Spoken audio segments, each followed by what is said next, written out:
तो एवरीवन आज की वीडियो में पढ़ने वाले हैं एसक्यूएल क्या होते हैं and why use the SQL एंड उसके साथ ही पढ़ने वाले हैं कि इसका job roles and data field में किस तरह से जॉब रोल्स होते हैं, कौन कौन से फील्ड में आप जा सकते हैं एसक्यूएल सीख के। एंड उसके बाद ये कौन से डेटाबेस क्या होता है एंड एसक्यूएल कमांड कौन कौन सी होती हैं वो भी आपको इस वीडियो में सीखने को मिलेगा। वीडियो को अंत तक जरूर देखें और चैनल को सब्सक्राइब कर लें। तो सबसे पहले जानते हैं एसक्यूएल क्या होते हैं।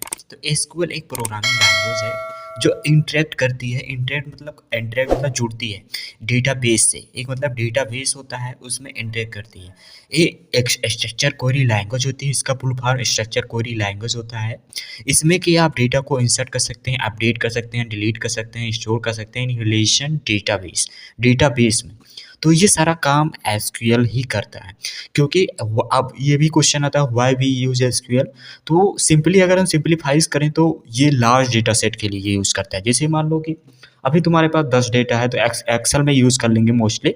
तो आपके पास मान लो 10 लाख डेटा आ गया तो आप क्या करेंगे। तो एसक्यूएल एक बहुत अच्छी प्रोग्रामिंग लैंग्वेज है जिसकी मदद से आप लार्ज डेटा पे काम कर सकते हैं and easy to efficient management करता है। SQL universal and work with more database system like PostgreSQL, MySQL, SQL server, workbench.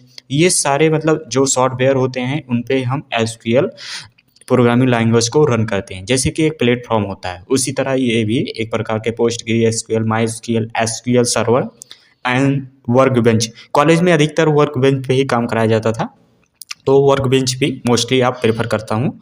तो उसके बाद एसक्यूएल में जॉब रोल्स क्या क्या हो सकते हैं। डेटा साइंटिस्ट बन सकते हो, डेटा इंजीनियर बन सकते हो, क्वालिटी एनालिस्ट कर सकते हो, एसक्यूएल डेवलपर बन सकते हो एंड डेटा एनालिस्ट बन सकते हो। डेटा एनालिस्ट में काफ़ी ज़्यादा यूज़ होता है। डेटा एनालिस्ट में इसलिए यूज होता है, मैं आपको इसलिए बता देता हूँ क्योंकि जब आप प्रोजेक्ट बनाते हैं like Power BI, Microsoft Excel का यूज़ करके तो आप यहाँ पे कनेक्ट करते हैं डेटाबेस से। तो वो डेटाबेस अगर मान लो तुम्हारे पास 10 लाख है तो एक्सेल में तो थोड़ा हैंगिंग प्रॉब्लम होती है। तो हम डेटाबेस से कनेक्ट कर देते हैं तो वो मेरा डेटाबेस इजीली से हैंडल कर लेता है। एंड उसके बाद व्हाट इज डेटाबेस। डेटाबेस बार बार आ रहा है तो डेटाबेस भी जान लेते हैं क्या होता है। A database is a collection of data can easily to access. मतलब एक कलेक्शन ऑफ डेटा होता है जिसे हम इजीली से एक्सेस कर सकते हैं एज अ डिजिटली फॉर्म में। मतलब डिजिटली फॉर्म में एक्चुअल क्योंकि डिजिटली फॉर्म में है तो हम डिजिटली फॉर्म में डेटा को एक्सेस कर सकते हैं। डेटा आप कहीं से भी एक्सेस कर सकते हैं। और इसके बाद ये software manage database called DBMS. DBMS आप जानते हैं डेटाबेस मैनेजमेंट सिस्टम होता है, एक प्रकार का सॉफ्टवेयर होता है।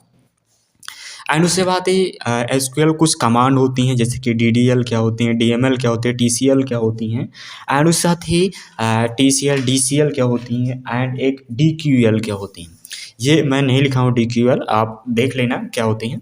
तो सबसे पहले जानते हैं डीडीएल क्या होती है। Always define data create alter drop truncate. आप जब डेटा को डिफाइन करते हैं, क्रिएट करते हैं, create a table like Rohan Mohan, जो भी आप नेम से टेबल क्रिएट करना चाहते हैं तो आप यहाँ पे सिंपली वो डीडीएल के अंदर आती है। डीएमएल के अंदर क्या आती है, डेटा मैनिपुलेशन लैंग्वेज। इसमें क्या होता है, कमेंट करता है handle data with in table such as inserting, updating and deleting and row. जैसे कि मुझे इंसर्ट करना है, अब क्रिएट कर लिया टेबल के अंदर कुछ भी डेटा इंसर्ट करना है तो ये डीएमएल के अंदर आती है। टीएसएल के अंदर ट्रांजैक्शन कंट्रोल, जैसे कि इसमें टीएसएल कमांड के अंदर database transaction, ensuring data consistency, integrity, begin, comment, roll back एक जैसे कि अंडो नहीं करते। कभी एक्सेल यूज़ किए होंगे, एक्सेल अगर करते हैं यूज़, अंडो करते हैं, कंट्रोल जैसे अंडो रीडो। तो उसी तरह रोल बैक भी काम करता है। Save point, DCL data control language. तो इस तरह से ये कमांड्स होती हैं जो कि आपको काफ़ी हेल्प करेगा जब आप एसक्यूएल रन करेंगे। तो नेक्स्ट वीडियो में हम सीखेंगे एसक्यूएल कैसे क्रिएट करते हैं, कैसे करते हैं, टेबल को कैसे क्रिएट करेंगे। तो वो सारी चीज़ें नेक्स्ट वीडियो में सीखेंगे एंड उसके साथ ही उसमें हम सीखेंगे कि कैसे माई एसक्यूएल सर्वर को कैसे इंस्टॉल किया जाता है। तो thank you for watching my video.